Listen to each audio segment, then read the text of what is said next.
ಮುಖ್ಯಮಂತ್ರಿ ಆಗೋದಕ್ಕಿಂತ ಮುಂಚಿತವಾಗಿ ಸಿದ್ದರಾಮಯ್ಯನವರು ಅಹಿಂದ ಸಂಘಟನೆಯನ್ನು ಬಲಗೊಳಿಸ್ತಾರೆ. ರಾಜ್ಯಾದ್ಯಂತ ಪ್ರವಾಸ ಮಾಡ್ತಾರೆ, ಅಹಿಂದ ಸಮಾವೇಶಗಳನ್ನು ಮಾಡ್ತಾರೆ, ಸಭೆಗಳನ್ನು ಮಾಡ್ತಾರೆ. ಹುಬ್ಬಳ್ಳಿಯಲ್ಲಿ ನಡೆದಂತಹ ಅಹಿಂದ ಸಮಾವೇಶದ ನಂತರ ದೇವೇಗೌಡರು ನೇರವಾಗಿ ಸಿದ್ದರಾಮಯ್ಯನವರಿಗೆ ವಾರ್ನಿಂಗ್ ಕೊಟ್ಟು JDS ಪಕ್ಷದಿಂದ ಉಚ್ಚಾಟನೆ ಮಾಡ್ತಾರೆ. JDS ಪಕ್ಷದಿಂದ ಉಚ್ಚಾಟನೆ ಮಾಡಿದ ನಂತರ ಒಂದು ಬೊಮ್ಮಾಯಿ ಅವರ ಒಂದು ಪಕ್ಷವನ್ನು ಇಟ್ಕೊಂಡು ತಾಲೂಕ್ ಪಂಚಾಯತಿ ಜಿಲ್ಲಾ ಪಂಚಾಯತಿನಲ್ಲಿ ಸ್ಪರ್ಧೆ ಮಾಡಿಸ್ತಾರೆ. ಅದಾದ ನಂತರ ಅಹಮದ್ ಪಾಟೀಲ್ರ ಮಾತುಕತೆಯ ನಂತರ ಕಾಂಗ್ರೆಸ್ ಪಕ್ಷವನ್ನು 2006ರಲ್ಲಿ ಸೇರ್ತಾರೆ. ಅಹಿಂದ ವರ್ಗಗಳನ್ನು ಬಲಪಡಿಸಬೇಕು ಅನ್ನೋ ಉದ್ದೇಶಕ್ಕೋಸ್ಕರವಾಗಿ ಸಿದ್ದರಾಮಯ್ಯನವರು ಸಮಾವೇಶ ಮಾಡಿದ್ದಕ್ಕೆ JDS ಪಕ್ಷದವರು ಅವರನ್ನು ಉಚ್ಚಾಟನೆ ಮಾಡ್ತಾರೆ. ಆದರೆ ವಿರೋಧ ಪಕ್ಷದ ನಾಯಕರಾಗ್ತಾರೆ, ಮುಖ್ಯಮಂತ್ರಿ ಆಗ್ತಾರೆ, 2 ಬಾರಿ ಮುಖ್ಯಮಂತ್ರಿ ಆಗ್ತಾರೆ. 2 ಬಾರಿ ಮುಖ್ಯಮಂತ್ರಿ ಆದರೂ ಸಹ ತನಗೆ ಏನು ಮುಖ್ಯಮಂತ್ರಿ ಸ್ಥಾನಕ್ಕೆ ಕೂರಿಸುವಷ್ಟು ಶಕ್ತಿ ಕೊಟ್ಟಂತಹ ಅಹಿಂದ ಸಂಘಟನೆಯನ್ನು ಅವರು ನಿರ್ಲಕ್ಷ್ಯ ಮಾಡ್ತಾರೆ, ಮರ್ತೇ ಬಿಡ್ತಾರೆ. ಅದರ ಪ್ರತಿಫಲವಾಗಿ ಇವತ್ತು ಸಿದ್ದರಾಮಯ್ಯನವರು ಏನು ಅಧಿಕಾರ ಬಿಟ್ಟುಕೊಡುವಂತಹ ಸಮಯದಲ್ಲಿ ಈ ಅಹಿಂದ ವರ್ಗಗಳ ಸಂಘಟನೆ ಬಲಿಷ್ಠವಾಗಿದ್ದರೆ ಬಹುಶಃ ರಾಜ್ಯಾದ್ಯಂತ ಕ್ರಾಂತಿ ಆಗ್ತಿತ್ತು, ರಾಜ್ಯಾದ್ಯಂತ ದೊಡ್ಡ ಕ್ರಾಂತಿ ಆಗಬೇಕಿತ್ತು. ಇದು ಸ್ವಯಂಕೃತ ಅಪರಾಧ. ಒಬ್ಬ ರಾಜಕಾರಣಿ ಅಧಿಕಾರದಲ್ಲಿದ್ದಾಗ ತಾನು ಬೆಳೆಸಿದಂತಹ ಸಂಘಟನೆಯನ್ನು ನಿರ್ಲಕ್ಷ್ಯ ಮಾಡಿದ್ರೆ ಏನಾಗುತ್ತೆ ಅನ್ನೋದಕ್ಕೆ ಇವತ್ತು ಸ್ಪಷ್ಟವಾದಂಥ ಒಂದು ಜೀವಂತ ಸಾಕ್ಷಿ ನಮ್ಮ ಸಿದ್ದರಾಮಯ್ಯನವರು.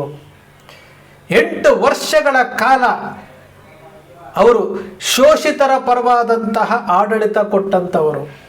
5 ವರ್ಷ 2023, 2028, ಈಗ 2023, 2026 8 ವರ್ಷಗಳ ಕಾಲ ಈ ಶೋಷಿತ ವರ್ಗಗಳನ್ನು ಪ್ರತಿನಿಧಿಸಿದಂಥವರು ಒಂದೇ ಒಂದು ಬಾರಿ ಯೋಚನೆ ಮಾಡಿ ಕರ್ನಾಟಕಾದ್ಯಂತ 31 ಜಿಲ್ಲೆಗಳಲ್ಲಿ 224 ವಿಧಾನಸಭಾ ಕ್ಷೇತ್ರದಲ್ಲಿ ಇದ್ದಂಥ 80% ಅಹಿಂದ ವರ್ಗಗಳು ಏನಿದೆಯಲ್ಲ, ಈ 80% ಅಹಿಂದ ವರ್ಗಗಳನ್ನು ಒಂದು ರೀತಿಯಾಗಿ ಸಂಘಟನೆ ಮಾಡಿ ಜಾಗೃತಿ ಮೂಡಿಸಿ ನೆಟ್ವರ್ಕ್ ಮಾಡಿದ್ದರೆ ಇವತ್ತು ಸಿದ್ದರಾಮಯ್ಯನವರು ರಾಜೀನಾಮೆ ಕೊಡುವಂತಹ ಸನ್ನಿವೇಶವೇ ನಿರ್ಮಾಣ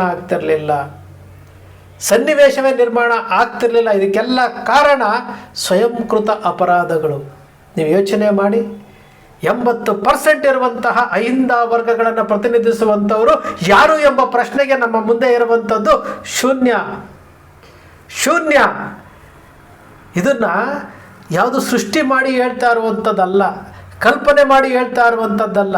ಇವತ್ತು ಸಿದ್ದರಾಮಯ್ಯನವರು ಯಾರನ್ನು ನಂಬಿಕೊಂಡಿದ್ರು, ಇವರು ಅಹಿಂದವನ್ನು ಕಟ್ತಾರೆ, ಹಿಂದುಳಿದ ವರ್ಗವನ್ನು ಸಂಘಟಿಸ್ತಾರೆ ಅಂತೇಳಿ ಅವರ ಸುತ್ತಮುತ್ತ ಇದ್ದಂಥವ್ರನ್ನ ನಂಬಿಕೊಂಡಿದ್ರು, ಅವರೆಲ್ಲರೂ ಸಹ ಮಾಡ್ತಾ ಇದ್ದಿದ್ದು ಕಣ್ಣಿಗೆ ಕಾಣುವಂಥ ಒಂದಷ್ಟು ಪ್ರೆಸ್ ಮೀಟ್ಗಳು, ಒಂದಷ್ಟು ಜನ ಕೂತ್ಕೊಂಡು ಮನವಿ ಕೊಡುವಂಥದ್ದು, ಒಂದಷ್ಟು ವಿಚಾರಗಳನ್ನು ಮಾತನಾಡೋದನ್ನೇ ಇದೇ ಸಂಘಟನೆ ಅಂತ ತಿಳ್ಕೊಂಡಿರುವಂಥದ್ದು. ಕಳೆದ ಬಾರಿ ಜಾತಿ ಗಣತಿ ವರದಿ ಸಮೀಕ್ಷೆ ಮಾಡಲಿಲ್ಲ ಅಂತಂದಾಗ ಆವಾಗಲೇ ಸಿದ್ದರಾಮಯ್ಯನವರು ಎಚ್ಚೆತ್ತುಕೊಳ್ಬೇಕಾಗಿತ್ತು. ಇಲ್ಲ, ಕರ್ನಾಟಕದಲ್ಲಿ ಅಹಿಂದ ಸಂಘಟನೆ ಬಲಿಷ್ಠ ಆಗಿಲ್ಲ. ಇಲ್ಲಿ ಚಿತ್ರದುರ್ಗದಲ್ಲಿ ಸಮಾವೇಶ ಆಗುತ್ತೆ, ಹಿಂದುಳಿದ ವರ್ಗದ ಸಮಾವೇಶ ಆಗುತ್ತೆ, ನಿರೀಕ್ಷೆ ಮಾಡಿದಷ್ಟು ಜನ ಬರೋದಿಲ್ಲ. ಆವಾಗಲೇ ತಿಳ್ಕೊಳ್ಬೇಕಾಗಿತ್ತು, ಇಂಟೆಲಿಜೆನ್ಸ್ ರಿಪೋರ್ಟ್ ತಗೊಳ್ಬೇಕಾಗಿತ್ತು. ಕೊನೆಯ ಪಕ್ಷ ಅವತ್ತಿಂದಾದರೂ ಬಲಿಷ್ಠ ಮಾಡಿದ್ದಾರೆ.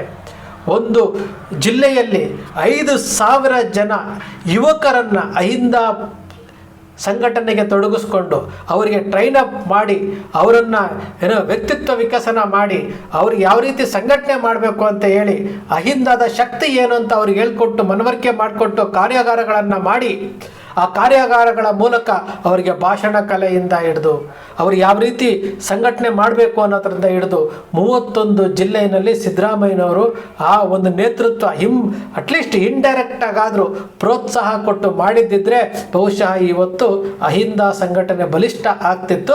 ಸಿದ್ದರಾಮಯ್ಯನವರ ನಂತರವೂ ಸಹ ಇಡೀ ಕರ್ನಾಟಕವನ್ನು ಅಹಿಂದ ವರ್ಗಗಳು ಆಳ್ತಾ ಇದ್ವು. ಇವತ್ತೇನಾಗಿದೆ? ಎಲ್ಲವೂ ಶೂನ್ಯ. ಸಿದ್ದರಾಮಯ್ಯನವರು ರಾಜೀನಾಮೆ ಕೊಡ್ತಾರೆ ಅಂತ ವಿಷಯ ತಿಳ್ಕೊಂಡಾಗ ಯಾವ ಜಿಲ್ಲೆಗಳಲ್ಲೂ ಪ್ರತಿರೋಧ ವ್ಯಕ್ತ ಆಗಲಿಲ್ಲ, ಯಾವ ಜಿಲ್ಲೆಯಲ್ಲೂ ಪ್ರತಿರೋಧ ವ್ಯಕ್ತ ಆಗಲಿಲ್ಲ ಅಂತಂದರೆ ನಾವು ಅಂದ್ಕೊಂಡಿದ್ದು ಒಂದು, ಆಗ್ತಾ ಇರ್ಬೋದು ಒಂದು. ಇರುವಾಗ ನೆಂಟರು, ಇರುವಾಗ ಎಲ್ಲ ನೆಂಟರು, ಈ ಗಾದೆ ಮಾತಿದೆಯಲ್ಲ, ಈ ಎಲ್ಲವೂ ಸಹ ಇವತ್ತು ನಮ್ಮ ಕಣ್ಣು ಮುಂದೆ ಜೀವಂತ ಸಾಕ್ಷಿಯಾಗಿರುವಂಥದ್ದು. ಕಟ್ಟಬೇಕಾಗಿತ್ತು 2022ರಲ್ಲಿ ಸ್ವತಃ ನಾನು ಸಹ ಸಿದ್ದರಾಮಯ್ಯನವರ ಗೃಹ ಕಚೇರಿಗೆ ಹೋಗಿದ್ವಿ. ಹೋದಾಗ ಅವರು ಕೇಳಿಸಿಕೊಳ್ಳುವಂತಹ ತಾಳ್ಮೆ ಇದೆ ಅವರಿಗೆ. ನಾನೇ ಎಕ್ಸ್ಪ್ಲೈನ್ ಮಾಡಿದ್ದೆ, ನಿಂತುಕೊಂಡು ಎಕ್ಸ್ಪ್ಲೈನ್ ಮಾಡಿದ್ದೆ. ನೀವು ಕರ್ನಾಟಕದಲ್ಲಿ 31 ಜಿಲ್ಲೆಯಲ್ಲಿ ಅಹಿಂದವನ್ನು ಕಟ್ಟ್ರಿ, 100 ಜನ ಭಾಷಣಕಾರರನ್ನು ತಯಾರು ಮಾಡಿ, ಅಹಿಂದ ಸಂಘಟನೆಯನ್ನು ಮಾಡಿ, ಒಂದು ಜಿಲ್ಲೆಯಲ್ಲಿ 5,000 ಜನ ಯುವಕರು ರೆಡಿ ಇರಬೇಕು ಅಹಿಂದ ಸಂಘಟನೆ ಮೂಲಕ. 5×3=15. ಇಷ್ಟು ಜನನ್ನ ನೀವು ಕೂಡಿಸ್ಬಿಟ್ರೆ, 1.5 ಲಕ್ಷ ಜನ ಕಾರ್ಯಕರ್ತರಾಗ್ಬಿಟ್ರೆ ಈ ರಾಜ್ಯದಲ್ಲಿ ಅಹಿಂದ ಸಂಘಟನೆ ಬಲಿಷ್ಠ ಆಗುತ್ತೆ ಅಂತ ಹೇಳಿದಾಗ ಖಂಡಿತವಾಗಲೂ ಅವರು ಆಲಿಸಿ, ಹೌದು ಇವ್ರ ಹತ್ರ ಐಡಿಯಾ ಇದೆ, ಇವರನ್ನು ಬಳಸ್ಕೊಳ್ಬೇಕು, ಇವ್ರ ವಿಚಾರಗಳನ್ನು ತಿಳ್ಕೊಳ್ಬೇಕು, ಇವರಿಗೆ 2 ತಾಸು ಟೈಮ್ ಕೊಡಿ ಅಂತೇಳಿ ಅವರ ಕಾರ್ಯದರ್ಶಿಗಳಿಗೆ ಸುತ್ತಮುತ್ತಲೇ ಇರುವಂಥವ್ರಿಗೆ ಹೇಳಿ ಅವರು ಊಟಕ್ಕೆ ಹೋಗ್ತಾರೆ. 2 ಗಂಟೆ ಟೈಮ್ ಕೊಡಿ ಅಂತ ಹೇಳಿದ್ದಂಥದ್ದು 2022ರ ಕೊನೆಯವರೆಗೂ ಕೇಳಿದ್ದಾಯಿತು. ಮುಖ್ಯಮಂತ್ರಿಗಳಿಗೆ, ಅದು ವಿರೋಧ ಪಕ್ಷದ ನಾಯಕರು ಹೇಳಿದ್ರಲ್ಲ, ಟೈಮ್ ಕೊಡ್ತೀರಾ PPT ಪ್ರೆಸೆಂಟೇಷನ್ ಮಾಡ್ತೀವಿ ಅಂತ ಕೇಳಿದಾಗ ಕೊನೆಗೂ ಅವ್ರು ಯಾರಿಗೂ ಸಹ ನಮ್ಮನ್ನು ಮುಖ್ಯಮಂತ್ರಿಗಳು ಸಿದ್ದರಾಮಯ್ಯನವ್ರ ಹತ್ರ ಕರ್ಕೊಂಡೋಗ್ಬೇಕು, ಪ್ರೆಸೆಂಟೇಷನ್ ಕೊಡಿಸ್ಬೇಕು ಅಂತ ಅನ್ನಿಸ್ಲೇ ಇಲ್ಲ. ಯಾಕೆ ಅಂತಂದರೆ ನಾವು ಅಲ್ಲಿ ಎಂಟ್ರಿ ಆಗಿ ಅವ್ರಿಗೆ ಸತ್ಯ ಹೇಳಿಬಿಟ್ರೆ ಎಲ್ಲಿ ತಮ್ಮ ಸಮಸ್ಯೆ ತಾವು ಅಲ್ಲಿ ನೈಪಥ್ಯಕ್ಕೆ ಸರಿತೇವೆ ಅನ್ನೋ ಕಾರಣಕ್ಕೋಸ್ಕರವಾಗಿ ನಮ್ಮನ್ನು ಹತ್ರಕ್ಕೆ ಕರ್ಕೊಂಡೋಗಿಲ್ಲೇನೋ. ಇವತ್ತು ಅದರ ಫಲಿತಾಂಶ ಇವತ್ತು ಕಾಣ್ತಾ ಇರುವಂಥದ್ದು. ಎಲ್ಲರೂ ಒಬ್ಬರಿಗೆ ಮಿಂಚು, ಒಬ್ಬರಿಗೆ ಮೀರಿ ಒಬ್ಬರಿಗೆ ಐಡಿಯಾಸ್ ಇರುತ್ತೆ. ಆ ಐಡಿಯಾಸ್ಗಳು ಪ್ಲೇ ಆಗಬೇಕು, ಐಡಿಯಾಸ್ಗಳು ಕಾರ್ಯಗತ ಆಗಬೇಕು. ಇವತ್ತು ಸುನೀಲ್ ಕಂದಗೋಲು ಅನ್ನೋ ವ್ಯಕ್ತಿಯನ್ನು ಕರ್ಕೊಂಡು ಬಂದುಬಿಟ್ಟು 2023ರಲ್ಲಿ ನಾವು ಕಾಂಗ್ರೆಸ್ ಪಕ್ಷ ಅಧಿಕಾರಕ್ಕೆ ಬರೋಕ್ಕೆ ಇವರೇ ಕಾರಣ ಅಂತ ಹೇಳ್ಬಿಟ್ಟು ಅವರಿಗೆ ಸಚಿವ ಸಂಪುಟದ ಸ್ಥಾನಮಾನ ಕೊಟ್ಟಂಥವರು, ನಾವು ಅಹಿಂದ ವರ್ಗವನ್ನು ಸಂಘಟನೆ ಮಾಡಬೇಕು ಈ ಥರ ಮಾಡಿ ಅಂತ ಹೇಳ್ಕೊಡೋದಕ್ಕೆ ಹೋದಾಗ ಅದನ್ನು ಪರಿಗಣನೆಗೆ ತೆಗೆದುಕೊಳ್ಳಲಿಲ್ಲ. ಇದೆಲ್ಲ ಸತ್ಯವಾದಂತಹ ಮಾತುಗಳು, ಯಾವುದೋ ಸೃಷ್ಟಿ ಅಲ್ಲ. ಇವತ್ತು ಅಹಿಂದ ವರ್ಗ ಅನಾಥವಾಗಿರುವಂಥದ್ದು, ಅಹಿಂದ ವರ್ಗ ಕಂಪ್ಲೀಟಾಗಿ ಅನಾಥ ಆಗಿದೆ. ಇದರ ಸ್ವಯಂಕೃತ ಅಪರಾಧ ನಮ್ಮದೇ. ಸಿದ್ದರಾಮಯ್ಯನವರು ಕಟ್ಟಬಹುದಾಗಿತ್ತು, ಮುಖ್ಯಮಂತ್ರಿ ಆಗಿದ್ದರು, 8 ವರ್ಷಗಳ ಕಾಲ ಮುಖ್ಯಮಂತ್ರಿ ಆಗಿದ್ದರು. ಇವಾಗ ಕಟ್ಟಲಿಕ್ಕಾಗುತ್ತಾ? ಖಂಡಿತ ಆಗಲ್ಲ. ಈಗ 1 ವಾರ 15 ದಿವಸ ಆ ಗುಂಗಲ್ಲಿರ್ತಾರೆ ಅಷ್ಟೇ. ಆಮೇಲೆ ಆಡಳಿತ ಬದಲಾವಣೆ ಆಗ್ತಾ ಇದ್ದಂಗೆ DK ಶಿವಕುಮಾರ್ ಅವರ ಚಾಣಕ್ಯ ನಡೆಯ ಮುಂದೆ ಎಲ್ಲವೂ ಕೊಚ್ಕೊಂಡು ಹೋಗ್ಬಿಡುತ್ತೆ. ಪಾಠ ಕಲ್ತಿರುವಂತಹ DK ಶಿವಕುಮಾರ್ ಯಾವ ರೀತಿ ನಿಭಾಯಿಸ್ತಾರೆ ಅನ್ನೋ ವಿಚಾರವನ್ನು ನೀವು ಕಾದು ನೋಡಬೇಕಾಗುತ್ತೆ. ಸ್ನೇಹಿತರೆ, ನಿಮ್ಮ ವಿಚಾರ ವಿನಿಮಯ ನಾವು ಏನು ಮಾಡ್ತಾ ಇರ್ತೀವಲ್ಲ, ಇದು ಯಾವುದೂ ಸಹ ಸೃಷ್ಟಿ ಮಾಡೋಂಗಿಲ್ಲ, ಕಲ್ಪನೆ ಮಾಡೋಂಗಿಲ್ಲ. ನಾವು ನೇರವಾಗಿ ಹೇಳ್ತೀವಿ, ಇದು ತಪ್ಪು ಅಂದರೆ ತಪ್ಪು ಅಂತೀವಿ, ಸರಿ ಅಂದರೆ ಸರಿ ಅಂತೀವಿ. ಈ ವಿಚಾರವನ್ನು ಇಟ್ಕೊಂಡು ಇವತ್ತು ಸಿದ್ದರಾಮಯ್ಯನವರು ಅಹಿಂದ ವರ್ಗವನ್ನು ಸಂಘಟಿಸಿದರೆ ಈ ಪರಿಸ್ಥಿತಿ ಬರ್ತಾ ಇರಲಿಲ್ಲ. ಇನ್ನು ಮುಂದೆ ಈ ಅಹಿಂದ ವರ್ಗಗಳನ್ನು ಮುನ್ನಡೆಸುವಂತಹ ನಾಯಕರೇ ಇಲ್ಲದಂತಹ ಪರಿಸ್ಥಿತಿ ಯಾರೂ ಕಾಣ್ತಾ ಇಲ್ಲ ನಮಗೆ. ಹೊಸದಾಗಿ ಕಟ್ಟಬೇಕು, ಹೊಸದಾಗಿ ಉಳ್ಕುವಂಥ ಕೆಲಸ ರಾಜ್ಯದಲ್ಲಿ ಆಗಬೇಕು. ಈಗಲಾದರೂ ಹೊಸದಾಗಿ ಕಟ್ಟುತ್ತೇನೆ ಅಂತ ಬರುವವರಾದರೂ ಅವರು ನಮ್ಮ ಮಾತುಗಳು ಕೇಳಿದ್ರೆ ಕೊನೆ ಪಕ್ಷ ಸಂಘಟನೆ ಬಲಿಷ್ಠ ಆಗುತ್ತೆ. ನಮ್ಮ ಚಾನಲ್ನ ವಿಷಯಗಳು ನಿಮ್ಗೆ ಇಷ್ಟ ಆದರೆ ಸಬ್ಸ್ಕ್ರೈಬ್ ಆಗಲಿಲ್ಲ ಅಂದರೆ ಸಬ್ಸ್ಕ್ರೈಬ್ ಮಾಡ್ಕೊಳ್ಳಿ, ಪಕ್ಕದಲ್ಲಿ ಕಾಣುವಂಥ ಬೆಲ್ಲೈಕನ್ ಪ್ರೆಸ್ ಮಾಡಿ, ಶೇರ್ ಮಾಡಿ, ಪ್ರೋತ್ಸಾಹ ನೀಡಿ.